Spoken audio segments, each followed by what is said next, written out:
everybody doing this evening? Tonight, I'm going to show you some of the items that I used to work on my guitar with and to relic it to make it look like I want it to look. And as you can see, I got them all lined up here. Now, the first one right there, the yellow one there, that's Transparent Yellow by Creatext. I use that for some of the aging process I'll show you.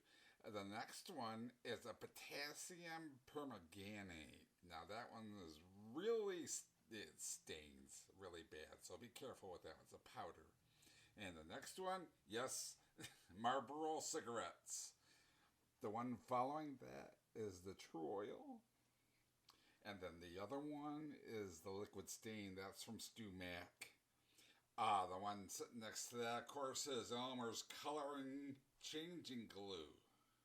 Alright, well, color changing glue. And then this one right here is a rust antiquing solution. And the one right here, that's a Ferric Chloride. You gotta be careful with that. I use that one. Then you got a couple of pippets, some drill bits, and some buffing wheels and stuff like that. For if you have one available, a Dremel attachment, a hammer, yes, a hammer, and a rasp. And I will show you what I did with each one of these tools. These are only a few things, a few items that I used aging my guitar with, and you can use any one of these to age your guitar.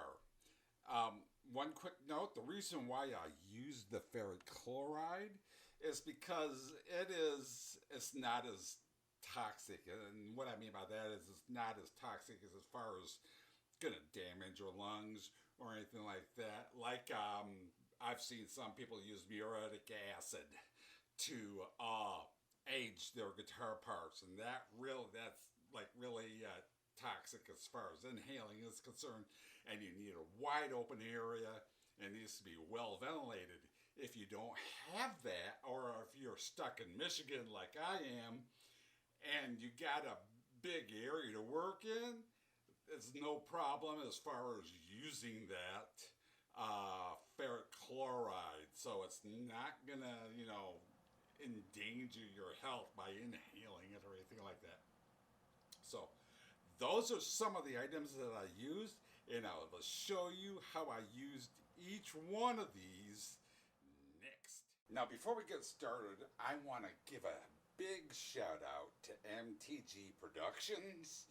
I've been having problems with my sound on my camera, and to the behest of somebody who left a comment on my YouTube channel that said my sound was really crappy. I won't use the exact terminology, but they said it sounded really crappy.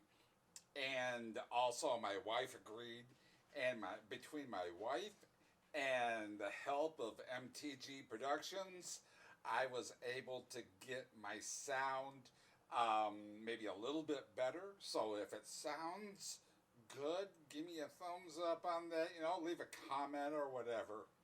But anyway, to get into it, the Creatext yellow that I used, it's transparent. Now what I did was, and let me move the camera back a little bit so you can see what I did. I took some paper towel and I folded it in half, and then a couple of times more, and then I took the yellow here and I put some on the paper towel. Now I don't know if you can tell right here, but you can see some of it right here and some of it down in here on the white. Not as much on the red, but you can see some of it right along here also. And what I did was, when I had it on the paper towel, I dabbed it into the paper towel. All right. And then I smeared it lightly. You don't want to rub hard, because afterwards, if you think you got too much on, you can make another clean piece or unfold it and refold the same piece and wipe some of that excess off. Is exactly what I did. I had too much on, and I wiped some of the excess off of the body, and it doesn't look as now. The reason why I did that is because pretty much, I mean, this particular guitar has been to over 650 concerts in a lifetime, I think, before it was even retired.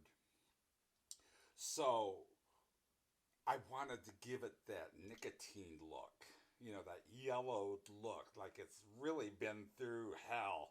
So I gave it some of that. Now, Eddie, I mean, he was in a lot of smoky areas to begin with, like the Whiskey a Go Go when he had this guitar. And it was originally, I think it was black originally, and he started out with it. And I think he was still playing the whiskey. I think, I'm not sure, when it was white. All right, and then after that, when they made their debut album, it was still white and black. All right, so that's what I did to get that smoky looking effect. Now, with the potassium permanganate, if I can, let me move the camera up a little bit here and then zoom in on the neck a little bit. The neck was a mess also. If you can see, I mean, part of it was from all the gunk and the shit on Eddie's fingers, stuff like that. If you want to get right down to it, all the stuff that was on Eddie's fingers accumulated on the fretboard. And Eddie wasn't into cleaning his guitars a whole lot, you know, and maintaining them, as far as he let gunk build up on the string. Some of it for recording purposes, and some of it because he was a tone chaser, and he was looking for a particular tone, and whether it was stuff built up on the strings on the fretboard, he was always looking for that particular tone. And if it wasn't just right, yes, he would get upset. He would get pissed sometimes, and I think he would throw his guitar maybe a couple of times here and there. So, you know, things happen. And it's a powder. So what you do is you want to get like a little plastic ramekin cup like this, and put a little bit of that powder inside. Let me open that up and I'll show you what I mean.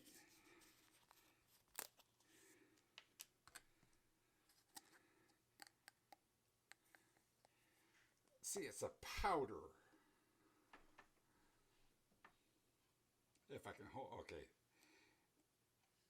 It's a powder form, and when you add water to it, it turns purple.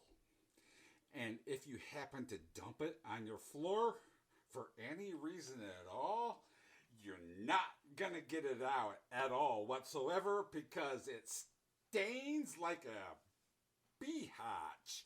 And my wife got upset at me once because I spilt some on the floor, and she was not happy. But anyway, next is what I used. Marlboro cigarettes. Good old standby there for the people who smoke the Reds. What I used that for was the pickup pockets, like right in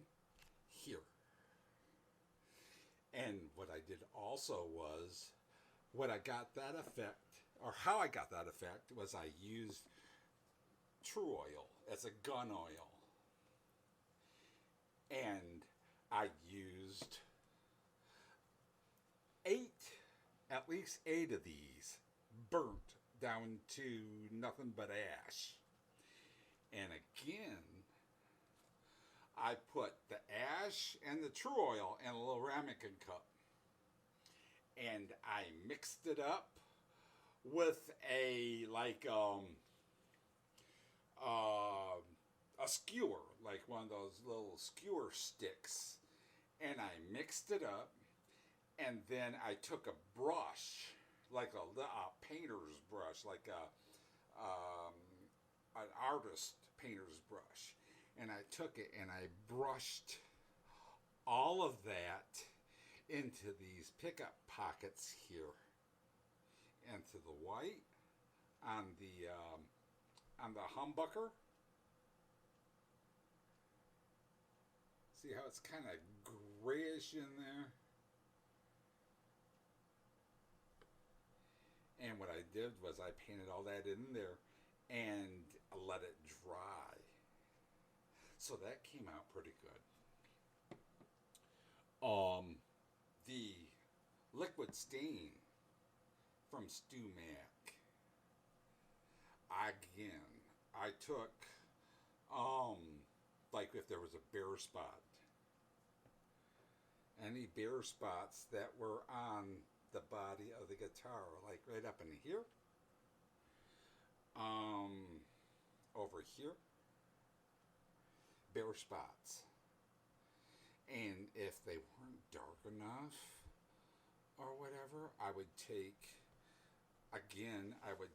another piece of towel paper, put some stain on it, not too much, and then kind of dab that in also, like this, and then rub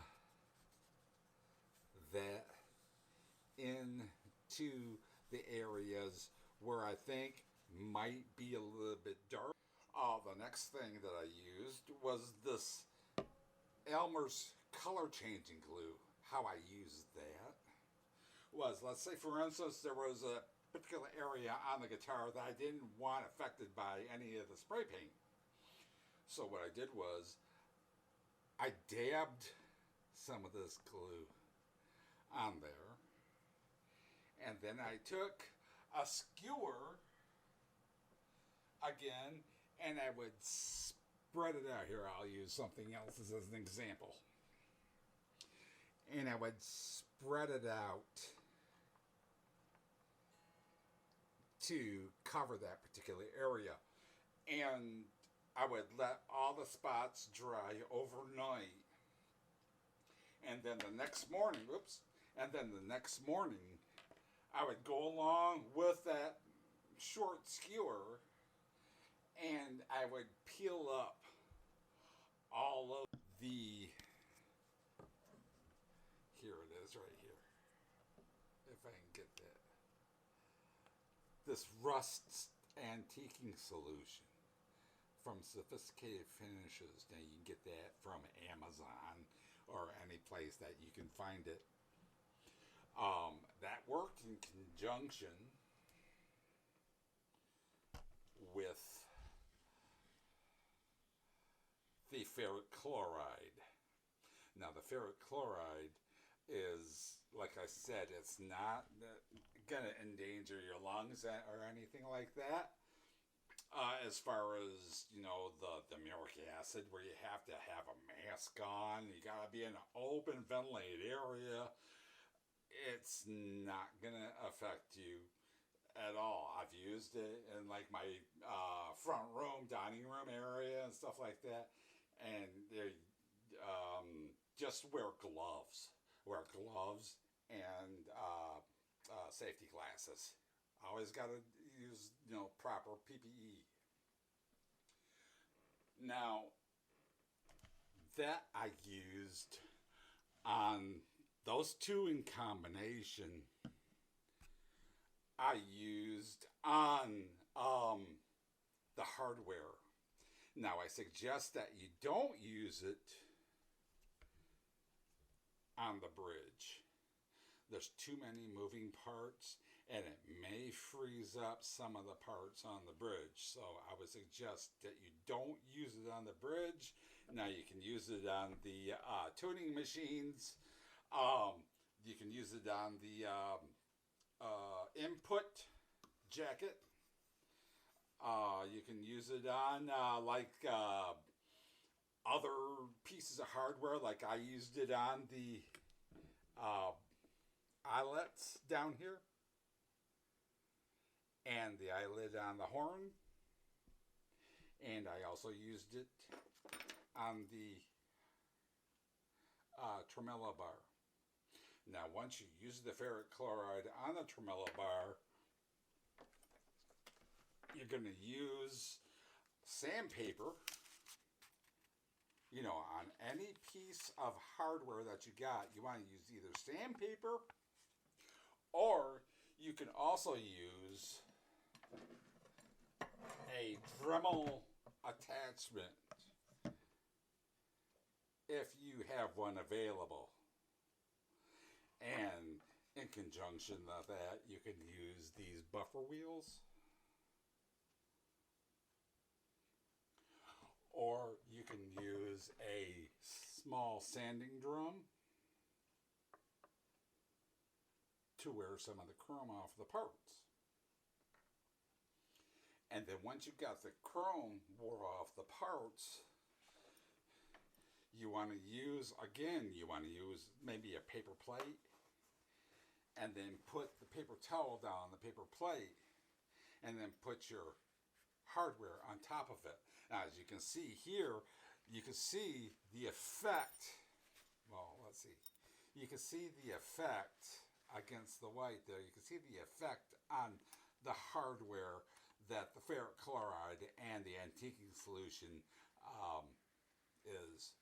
So once you got the hardware sanded down properly, or however you want sanded down, then you go ahead and take a squirt of ferric chloride, maybe about a half a pipette or something like that, and then drop it on your hardware. And wherever it starts beating up is where that ferric chloride is going to start taking effect. And you want to let it sit on there for about 15 minutes. Now, after 15 minutes is up, you want to take your hardware over to the sink or wherever and rinse it off, and then dry it down properly. And then you want to take a separate, because you don't want to mix, you want to take a separate pipette and get you about a half a squirt of that, and take your antiquing solution and drop that on the hardware also. Just along, you know, that little grab on to wherever there isn't any more chrome.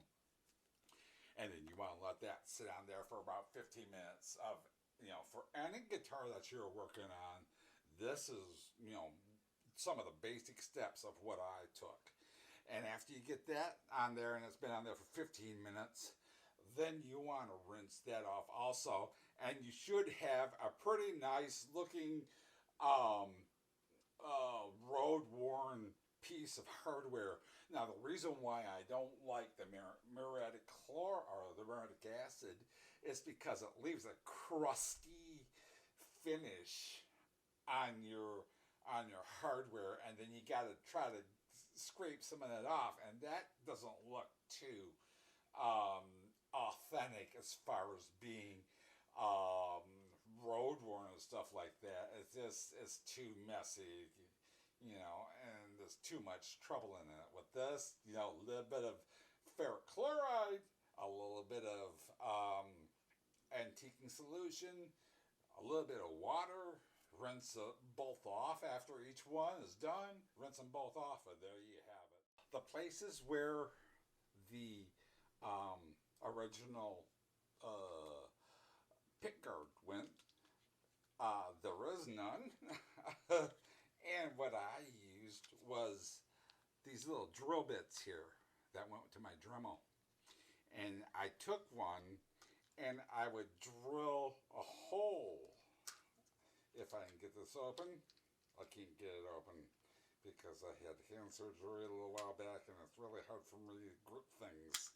So here goes nothing. Ah, there we are. And I took one of these and I would drill the holes where the pick guard screws went. So that was one of the other techniques I used. I don't know if it's a new technique, but I used it. Hammer. I used that too. It's like a rubber and hard plastic side of the hammer, and I would use that to hit the body of the guitar. Yes, I'm hitting my own guitar with a hammer, but I used it to give another road worn look. Rasp.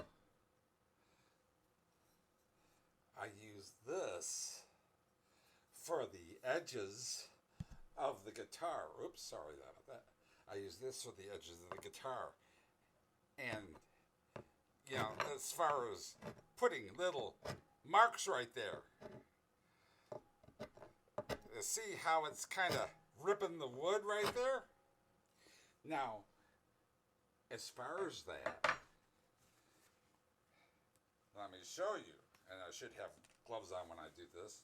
But, and I already got some in my hand, my finger right there. See that? I'm going to take some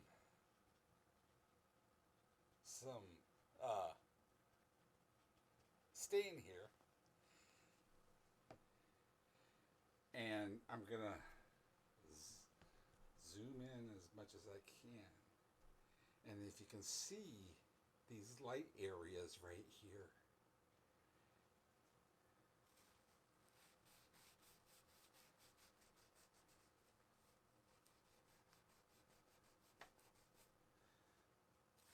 And right here. They're not too light anymore.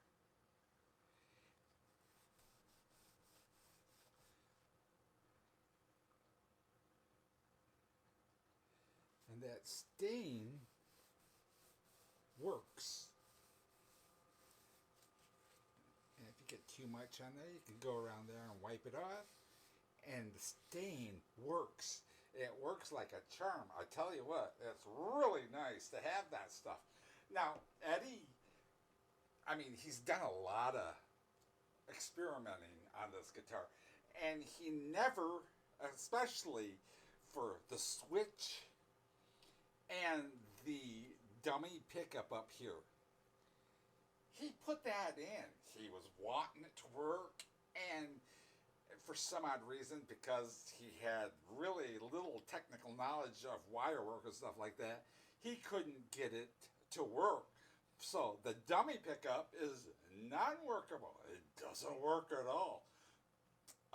If you get one that does work, as far as buying one and stuff like that, I mean, that's no big deal. But I wanted to keep it authentic. That doesn't work. This switch here, he did something funky with that. I don't know why. He took a 5-way switch and he broke off 2 of the contacts in the switch. If you look at a close-up, a really good close-up picture of that switch, there's 2 contacts missing. What was going through his head at that time, I have no freaking clue. So the switch doesn't work, and the dummy pickup, of course, does not work.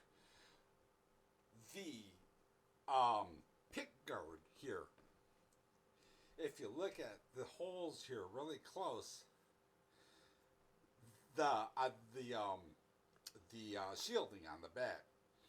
The shielding I also used for these holes right here and along here where the switch was. There we go. Right here. I used cigarette ashes and the Stumac stain. and use that in there to age. I mean, I used everything at my disposal that I could use to make this guitar as close as I could. And this input jack right here, the same thing, only I used sandpaper. I used the Dremel to scrape or to sand some of the chrome off of there, and that's the look that I got. And it's, to me, it looks pretty nice. I mean, it looks pretty aged. It doesn't have any of that crusty stuff on it from like a muriatic acid or whatever. But those are the items that I wanted to show you specifically what I used to age this particular guitar. Now, like I said, you could use any of these items to age any type of guitar that you happen to be working on, whether it be a Telecaster, whether it be a parts caster, whether it be one of these, whether it be a bass. You know, I would say, I wouldn't even gather a banjo. You could use some of these items on a banjo, a mandolin, a ukulele, whatever item that you want to look used and aged, you can do it. Now, I just want to thank everybody who's stopped by, took a look at this. You know, a lot of these items, you know, you get your local hardware store, your local Lowe's, StuMac, wherever. But thanks, guys. Don't forget to hit that subscribe button, leave a comment, hit the notification bell, and please leave a like. Like I said, big shout out to MTG Productions for some guidance on how to get to the sound adjustments on my camera. I'm still fighting with this thing. So thanks a bunches. And you guys take it easy, and we'll see you in the next video. See you later.